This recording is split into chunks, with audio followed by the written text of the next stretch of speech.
সম্মানিত মুসল্লিয়ানে কিরাম, সকালবেলায় একটা কুকুর ঘুম থেকে উঠে আল্লাহর কাছে দোয়া করে, রব্বুল আলামিন সকালবেলায় ঘুম থেকে উঠে সর্বপ্রথম বেনামাজির মুখ যেন আমি না দেখি।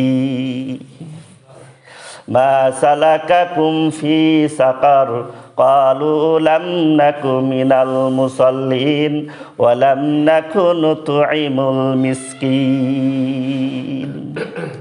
জাহান্নামীদেরকে জিজ্ঞাসা করা হবে, মা সালাকাকুম ফি সাকার, কোন কারণে জাহান্নামে আসলি? তারা বলবে, ক্বালু লাম নাকু মিনাল মুসাল্লিন, আমরা নামাজ পড়তাম না। ওয়ালাম নাকু নুতঈমুল মিসকিন, আর এতিম মিসকিনদেরকে খেতে দিতাম না, এই কারণেই আমরা জাহান্নামে নিক্ষিপ্ত হয়েছি। সম্মানিত মুসল্লিয়ানে কিরাম, এই নামাজ আদায় করতে হবে। নামাজ আদায় করলে আল্লাহ রব্বুল আলামিন পুরস্কারের ব্যবস্থা রেখেছেন। নামাজ এমন একটি ইবাদত যার মাধ্যমে মানুষ লাভ করতে পারে আল্লাহ পাকের অফুরন্ত অনুগ্রহ। এই নামাজের প্রধান পুরস্কার হচ্ছে আল্লাহর সন্তুষ্টি এবং জান্নাত লাভ। সুবহানাল্লাহ। লা ইন আকামতুমুস সালাতা ওয়া আতাইতুমুজ যাকাতা ওয়া আমানতুম বিরুসুলি ওয়া আযযারতুমুহুম ওয়া আকরাদতুমুল্লাহা করদান হাসানান লাউকাফিরান্না আনকুম সাইয়্যাতিকুম ওয়া লাউদখিলান্নাকুম জান্নাতিন তাজরি মিন তাহতিহাল আনহার। আল্লাহ রাব্বুল আলামিন বলেন, যদি তোমরা নামাজ আদায় করো, যাকাত প্রদান করো, আর আমার রসুলগণের উপর ঈমান আনয়ন করো, তাদেরকে ইজ্জত করো, সম্মান করো, আর আল্লাহকে উত্তম ঋণ প্রদান করে থাকো, এই কাজগুলো যদি তোমরা করো, আল্লাহ বলছেন লাউকাফিরান্না আনকুম সাইয়্যাতিকুম, আমি তোমাদের গুনাহগুলোকে ক্ষমা করে দিব, ওয়ালা উদখিলান্নাকুম জান্নাতিন তাজরি মিন তাহতিহাল আনহার, আর আমি তোমাদেরকে এমন জান্নাতে প্রবেশ করাবো যেই জান্নাতের পাদদেশ দিয়ে বিভিন্ন ধরনের ঝর্ণাসমূহ প্রবাহিত রয়েছে। সুবহানাল্লাহ।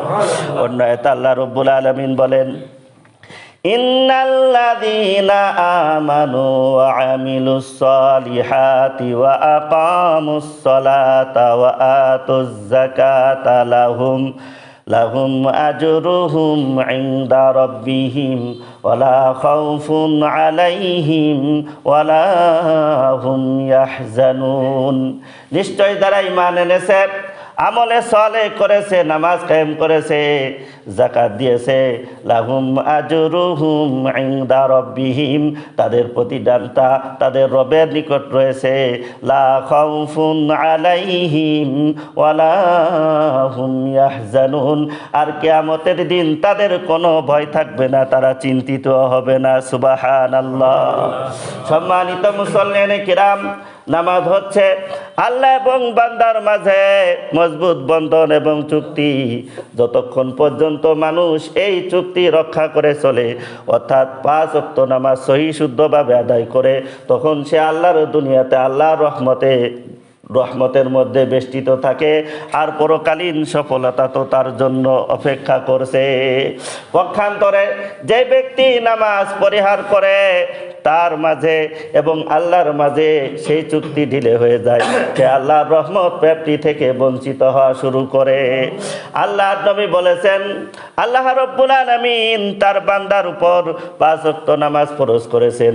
যে ব্যক্তি এই 5 ওয়াক্ত নামাজ সহি শুদ্ধভাবে আদায় করবে, তখন ওই ব্যক্তি এবং আল্লাহর মাঝে এক ধরনের চুক্তি হয়ে যায়, আর সেই চুক্তিটা হলো আল্লাহ রাব্বুল আলামিন ওই বান্দাকে জান্নাত দিয়ে দিবে।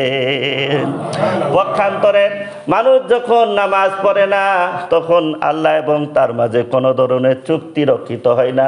আল্লাহ ইচ্ছে করলে তাকে মাফ করে দিতে পারেন, আবার ইচ্ছে করলে তাকে কঠোর শাস্তি দিতে পারে।